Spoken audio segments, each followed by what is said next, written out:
Kajing kemilinti kinong kersan ka Arsenal, maka Arsenal kan yorak biang English Premier League hadin art Housnem. Henry imat kan long ko bajuat ya ka Arsenal hadin art ligi namrem. Kata day haliyeng bat syabar nalayeng.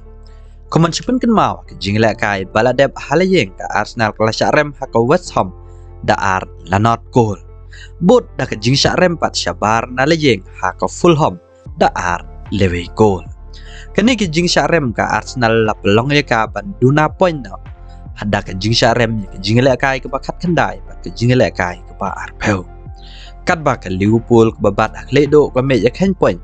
Ke badang dep kat kendai jeli kajing kai kala tam lupa ar point ya ka Arsenal. Lada ka Liverpool ka job ya kajing kai ke ba arpeu kamut ka Liverpool kan tam hadu san point ya ka Arsenal. Habapai sa kasamoy baladeb ro bon kinong kersan ka Arsenal kila kamilan tiba mentaus nem kandai kapali ya ka Arsenal. Hadin baka Arsenal kane slem baha kledo ka me ya ken point. Handrai hagbakod day ka Manchester City wajab ya ka English Premier League dak batam hado san point ya ka Arsenal. Wala da ka Arsenal kay le kay baha haka UEFA Champions League dak wajab lightly ya kait kaway bat syarem kaway.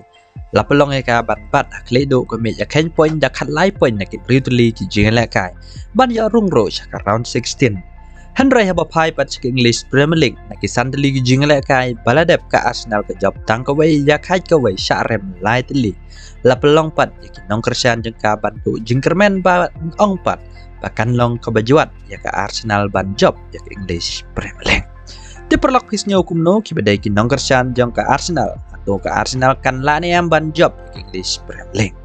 Kajing kai ke banwan dak benta ke Arsenal kan kon bersya ya ke Liverpool haka fakop haka round ke balai.